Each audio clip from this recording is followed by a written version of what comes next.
दोस्तों, जैसे ही समाजवादी पार्टी के तमाम नेताओं ने एक के बाद एक विरोध प्रदर्शन किया, जैसे ही समाजवादी पार्टी के तरफ से नोटिस थमाया गया रेखा गुप्ता के हाथों में, वैसे ही रेखा गुप्ता माफी मांगने पर आ गई हैं। जी हां, बड़ी खबर बता रहा हूं, रेखा गुप्ता ने माफी मांग ली है। उनका कहना है कि उनसे गलती हो गई है। वो बताने लगी हैं कि उनके व्यवहार में वाकई अंतर आना चाहिए था, लेकिन उन्होंने वो अंतर नहीं लाए। उन्होंने कोई भी किसी भी तरह का परिवर्तन नहीं किया। उसके लिए वो हाथ जोड़कर सबसे माफी मांगती है। मैं पहले दिन से कह रहा हूं, जब से न्यूज 24 पर बैठकर उन्होंने अपने तमाम नेताओं की तारीफ की, तो विपक्षी पार्टी के नेताओं के खिलाफ जिस तरह की शब्दावली का इस्तेमाल किया, तब भी मैंने कहा था यकीन मानकर चलिए रेखा गुप्ता के खिलाफ कड़ी कार्रवाई होगी। और देखिए, जैसे ही कड़ी कार्रवाई का ऐलान हुआ, वैसे ही रेखा गुप्ता कहने लगी गलती हो गई भाई, अब नहीं करूंगी। नमस्कार, मैं हूं प्रज्वल गौतम और आप देख रहे हैं न्यूज सर्किल। आज की बहुत बड़ी खबर बता रहा हूं। खबर यह है कि अखिलेश यादव, जो इस देश की तीसरी सबसे बड़ी पार्टी के राष्ट्रीय अध्यक्ष हैं, उनके खिलाफ रेखा गुप्ता ने अनर्गल बयान दिया था। न्यूज 24 पर हंसते हुए, मुस्कुराते हुए कि कम से कम मुख्यमंत्री बन गई, इस पे आका खुश होंगे और उनकी जो कुर्सी है ना, कुर्सी मुख्यमंत्री की, उस पर खतरे के बादल नहीं मंडराएंगे। क्योंकि पहले से आपको पता है परवेश वर्मा का नाम चल ही रहा था, कैसे उन्हें मुख्यमंत्री की कुर्सी पर बिठाया गया, कैसे लोग नाराज हो गए थे अभी हाल ही में, तमाम चीजें हैं, कैसे वो फैसले ले रही हैं। ऐसा ना हो किसी दिन मन बदल जाए, मन बदलेगा तो हटा दिए जाएंगे, वैसी मुसीबत बन गई है। बयान दर बयान, बयान दर बयान, बयान दर बयान। तो ऐसे में एक बयान ऐसा दिया जाए जिससे खुश हो जाए हमारे आका, लेकिन हुआ क्या, अब बैकफुट पर आना पड़ा है। देखिए, खबर पढ़िए, 4 PM की खबर है। इस बयान और पोस्ट पर दिल्ली सीएम रेखा गुप्ता ने मानी गलती, बताया क्यों फिसल गई जुबान। सीएम बनने से पहले रेखा गुप्ता के विवादित पोस्ट पर सवाल पूछे जाने पर एक इंटरव्यू में उन्होंने कहा कि हम गलतियां कर सकते हैं, लेकिन हमारा इरादा कभी भी कुछ गलत करने का नहीं होता, बदजुबानी का होता है। बदजुबानी दरअसल क्या है ना, वो एक महिला है, एक थी, एक और नेता थी, भारतीय जनता पार्टी की, याद होगा, स्मृति ईरानी। वो भी ऐसी अनर्गल बयान दिया करती थी, कभी भी कुछ भी बोल देना। यही नहीं, पूरी जिम्मेदारी के साथ बोल रहा हूं, इस देश के तमाम प्रतिष्ठित जितने भी मीडिया संस्थान हैं, उनके जितने भी पत्रकार हैं, उनसे बदतमीजी की सारी हदें उन्होंने पार की है। वो जितनी बनती थी ना, संसद के अंदर अभिनेत्री है तो मतलब पूरा का पूरा अभिनय करती थी। ये पसंद आता था, जैसे कंगना रनौत का पसंद आता है नरेंद्र मोदी साहब को, मोदी और शाह बाबू को। यही इन्हें लगा कि वो नहीं है, अब तो मैं हूं, अब मैं हूं तो मैं कुछ भी बोलूंगी।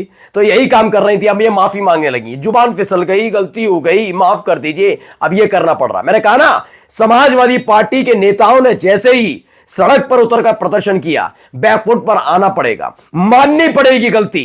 क्योंकि पहली फुर्सत में हाथ में थमा दिया गया था क्या, नोटिस, कि लो मैडम, आप मैडम ये पकड़िए।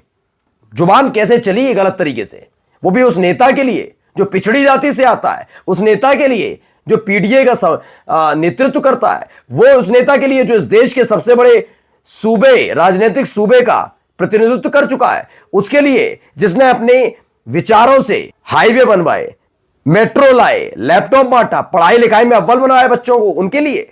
और तो और आपने इस देश की तीसरी सबसे बड़ी पार्टी के राष्ट्रीय अध्यक्ष के बारे में बोला, घुटनों के बल आ जाएंगे सारे के सारे। और आ गए बीजेपी वाले, अब हालत खराब हो रही है।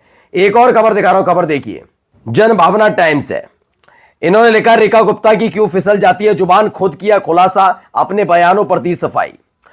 उन्होंने सफाई देती अब नजर आ रही है गलती हो गई। मैंने पहले ही कहा था कि इस्तीफा हो सकता है। इस्तीफा इसलिए क्योंकि पहले तो आप कुछ भी बोलते नहीं, क्योंकि पार्षद लोगों का ध्यान नहीं जाता है कि इन्हीं की पार्टी के एक विधायक है, विधायक बने बाद में, पहले वो पार्षद थे इन्हीं की तरह। नाम था रविंद्र नेगी, आपको याद होगा। दिल्ली में घूम घूम कर ऐसी एक्टिविटी करते हैं। उनको मालूम था ऐसी एक्टिविटी हमारे नए वाले जो बीजेपी के नेता है ना, उनको बहुत पसंद आती है, हिंदू मुसलमान करो। यही काम ये करती रही, आंखों में चढ़ गई। परवेश वर्मा इन्हें पसंद नहीं थे, क्योंकि जानते थे परवेश वर्मा बनेंगे मुख्यमंत्री दिल्ली के, सुनेंगे नहीं मोदी शाह के। तो किसे बनाया, रेखा गुप्ता को। लेकिन ये गले की फांस बन गई, ऐसी गले की फांस बनी कि उल्टा ये हो गया कि अब सवाल पूछा जाने लगा कि एक महिला नेत्री जिसके खिलाफ बोल नहीं सकते कि महिला है, तो फिर बाद में चीखेंगे महिलाओं के सम्मान में बीजेपी मैदान में। वो बात अलग है कि महिला बदतमीजी की सारी हदें पार करें, कोई दिक्कत नहीं, कोई दिक्कत नहीं, उनके वो कुछ भी बोले कोई दिक्कत नहीं। ये कौन सी बात होती है? शालीनता तो महिला को भी रखनी होगी ना। क्या बोल रही हो आप? मैंने तब भी कहा, आज भी कहता हूं, एक एफआईआर दिखा दे, दोष साबित होता हुआ दिखा दे अखिलेश यादव के खिलाफ, दिखाए। लेकिन अपनी पार्टी के नेता जिनकी तारीफ कर रही थी उनके खिलाफ तो भैया कोर्ट का आदेश है कि राज्य छोड़कर जाइए, तड़ीपा रहे हैं आप, उनके खिलाफ बोल लेती? नहीं, दम नहीं है, हिम्मत नहीं है। अब कह रही है माफी मांग रही हूं मैं। अब देखिए क्या क्या माफी मांगी है, पहले देखिए। वन इंडिया की खबर है, रेखा गुप्ता के ठुल्ले वाले बयान पर मचा बवाल। अब सीएम ने दी सफाई, पुराने पोस्ट पर भी जताया अफसोस। अब एक एक करके हर चीज पर आ रही है। हाल ही में दरअसल हुआ क्या था, अखिलेश यादव के ऊपर जो बयान दिया उससे पहले एक बयान इन्होंने विधानसभा में खड़े होकर पंजाब के जो पुलिस वाले हैं उनके लिए दे दिया। क्या दिया? ठुल्ले शब्द का इस्तेमाल किया, ठुल्ले। और नेता क्या होते हैं? बीजेपी के नेता खास तौर पर क्या है, क्या है बीजेपी के नेता, जरा मुझे बता दीजिए क्या किया उन्होंने, ऐसा खास क्या कर दिया? भारतीय जनता पार्टी जिसका आधार ही सिर्फ हिंदू हिंदू और देश के विभाजन से ज्यादा कुछ नहीं, मैं पूरी जिम्मेदारी के साथ बोल रहा हूं। क्या है? बीजेपी से पहले क्या था वो? जनसंघ। जनसंघ से पहले क्या था वो? हिंदू महासभा। और हिंदू महासभा क्या थी? पता कर लीजिए इतिहास। अब क्या बोल रहे हैं? आजादी की लड़ाई में आपका योगदान नहीं, किसी चीज में आपका योगदान नहीं। आप पुलिस वाले जो दिन भर मेहनत करते हैं उनके लिए ठुल्ले बोल रहे हैं, ठुल्ले शब्द का इस्तेमाल। ये महिला मुख्यमंत्री बनाई है, अपने घर वालों के लिए बोल लीजिएगा, लेकिन महिला है, महिलाओं के बारे में नहीं बोलना, चुप। जैसे वो फायदा उठाती थी स्मृति ईरानी, महिला हूं मैं, तो वही महिला वाला खेल ये कार्ड खेल रही थी। लेकिन इन्होंने क्या, अखिलेश यादव वाले बयान पर ऐसी गिरी हैं, हालत खराब हो गई है। मैंने दिखाया था, नोटिस जारी कर दिया गया है। अब देखिए एक और खबर है, हिंदुस्तान की खबर है। मैं जिद्दी हूं लेकिन अपने व्यवहार को लेकर सीएम रेखा गुप्ता ने कही। सीएम रेखा गुप्ता ने अपने व्यवहार को लेकर बड़ा बयान दिया। उन्होंने कहा अपने बारे में बात करते हुए मैं जिद्दी हूं, लेकिन क्या कहा? 27 साल बाद बीजेपी दिल्ली में आई है। रेखा गुप्ता ने अपने व्यवहार को लेकर बड़ा बयान दिया। उन्होंने कहा मैं जिद्दी हूं लेकिन एडजस्टेबल हूं।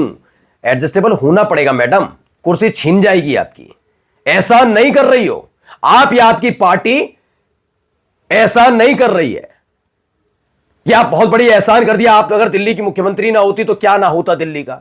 एहसान नहीं कर रही हो, एहसान नहीं करते नरेंद्र मोदी, अमित शाह एहसान नहीं करते। बताइए क्या कह रही? मैं एडजस्टेबल हूं। एडजस्टेबल तो होना पड़ेगा, अगर सत्ता में रहना है तो थोड़े दायरे में रहना होगा, थोड़े अपने बयानों को, अपनी जुबान को थोड़ा लगाम में रखना होगा। अखिलेश यादव पर दिए गए बयान के बाद मैडम थोड़ी सकपकाई हुई है, समझ गई है गलती तो हो गई है, अब माफी मांगने के अलावा कोई विकल्प बचा नहीं है। नमस्कार।